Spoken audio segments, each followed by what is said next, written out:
Isang dambuhalang nilalang, kahandusay, wala ng buhay, at tinaga. May habang 6.7 feet at bigat na 90 kilos. Ang biktima, higanting isdang Arapaima. Nung nahuli po, medyo nanghina, akala nila'y mamamatay. So natakot po sila at dinala na nga po doon sa kanilang barracks para putol-putulin po at ilabas. Ang tinagang monster fish, di umano nagkakahalaga ng 7 million pesos. Isang kagat, 10K agad. Ano kayang lasa ng 7 million? Sino ang pumatay sa higanteng Arapaima? At paano naging 7 million pesos ang halaga ng isdang ito? Arapaima, isa sa pinakamalaking freshwater fish sa buong mundo na karaniwang makikita sa Amazon River. Meron ding mga nag-aalaga rito sa Pilipinas dahil pinaniniwalaang swerte.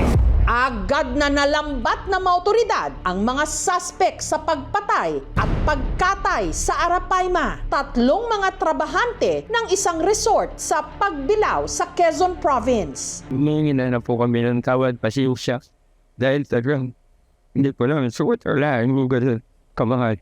July 6 daw, nung pinagplanuhan ng 3 na lambatin sa fish pond ang dambuhalang Arapaima na 23 years old na nung nakuha raw nila ang Arapaima. Idiniretso ito sa bahay na nasa loob din ng compound para pagparte-partehan. Sa totoo lang po, bawal po kasi dyan sa amin na mag-gusol. May mga baon po kami dala. Ang insidente, nasaksihan ng isa sa mga staff ng resort na nagsumbong sa security guard na siya namang nag-report sa mga pulis. According nga po dito sa ating mga suspects, habang sila po ay namamahinga, naisip po nila na manghuli ng isda doon po sa fish pond na malapit po doon sa kanilang pinagpapahingahan. Hindi po nila nainakala na ito na nga po yung malaking Arapaima yung makukuha nila. Tumangging magpa-interview ang may-ari ng Arapaima. Very expensive to keep an Arapaima. So maybe over the years, pinalaki niya ng 6 to 7 feet yung gastos siguro. So maybe for himself, it's worth 7 million. Sa South America, sa Amazon at yung ibang mga river systems, considered na parang staple food na nila ang Arapaima kasi siya yung malaking isda dun sa river system na yun. Naharap po sila sa violation of Article 310 of Revised Penal Code or yun pong qualified theft. Sana ko wag munang husgahan ko na. Kasi napakahirap po.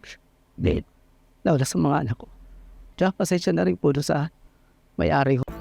Ang mga Arapaima nagmula sa Amazon River Basin sa South America. Itinuturing na isa sa pinakamalaking freshwater fish sa buong mundo. Pwedeng humaba ng 10 feet o mahigit 3 metro. Singhaba ng maliit na bangka. Maaari rin umabot ang timbang nito ng halos 200 kilos. Katumbas ng 4 na malalaking sako ng bigas.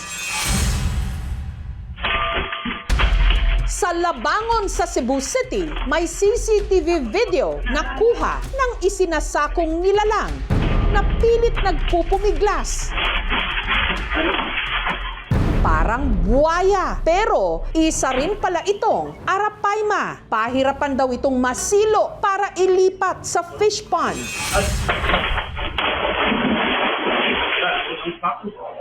Ang may-ari nito, ang shop owner na si Ren. Ang kanilang pet Arapaima, pinangalanan nilang Ara. Pinapakain namin ni Ara is lamang loob ng isda na kinukuha namin every afternoon sa palengke. Tinatawag din namin siyang water puppy kasi para siyang tuta na nagpapahawak sa noo. Sa sobrang laki niya, para kang matatakot, pero pag nakahawak ka na sa kanya, ang gentle niya. Taong 2016, nung nagsimula raw mag-alaga ng Arapaima, si Ren na nabili lang niya noon sa halagang 3,000 pesos. Sa ngayon, mahigit 5 feet na ang haba ni Ara at ang timbang nito mahigit 50 kilos na. Kaya inilipat na nila sa isang fish pond. May dalawang kasama siyang dalawang alligator gar. Hindi sila nag-aaway kasi pareho silang peaceful na mga isda.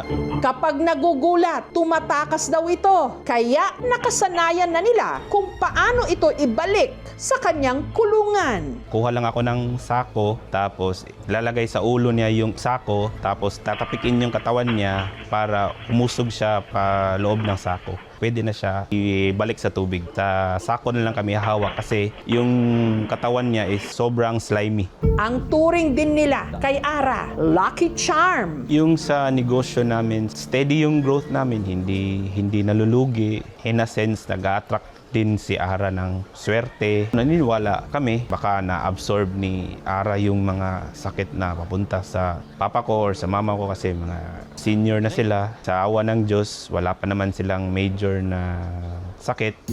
Sa zoo namang ito, sa Rodriguez Rizal, na minamanage ng pamilya ni Janela, hindi lang isa ang kanilang Arapaima, kundi 15. Dinonate po siya sa amin galing sa Tarlac dahil hindi na ma-maintain yung size ng Arapaima. Siguro group of 5 ata yun. At kahit magkakamukha ang mga ito, kabisado raw nila ang itsura at pangalan ng bawat isa. Yung pagkain po ng Arapaima po, we had a chicken head po.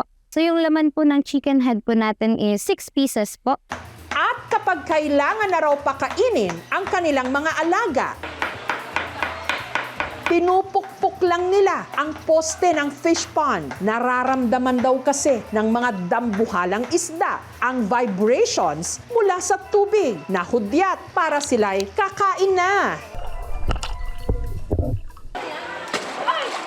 Hindi naman siya nakakatakot. Maganda nga siya kasi kaya pinag-iinteresan kasi maganda eh. Pag ibinenta talaga mahal eh. Na-amaze ako kasi nga may ganyan palang kalaking isda. I also feel lucky na nakita ko siya na buhay. Ang Arapaima ay non-native sa atin sa Pilipinas. So kung mag-i-import, kinakailangan merong tinatawag na CITES permit. Yung facility po na kung saan siya ilalagay, dapat po may containment standards or protocols, biosecurity measures para po hindi makawala itong ating mga alagang Arapaima. Kung ang pagpatay naman po ng Arapaima, pwede po na magkaroon ng kaparusahan na 50 to 500,000 pesos and pagkakulong ng 4 hanggang 6 na taon. 7 million pesos man ang napaulat na halaga ng pinatay at kinatay na Arapaima para sa ibang nag-aalaga ng mga ito. Hindi pera ang tunay na sukatan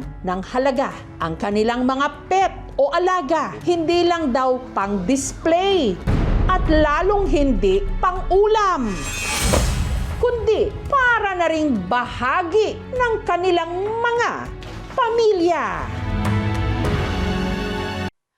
Thank you for watching, mga kapuso. Kung nagustuhan niyo po ang videong ito, subscribe na sa GMA Public Affairs YouTube channel. And don't forget to hit the bell button for our latest updates.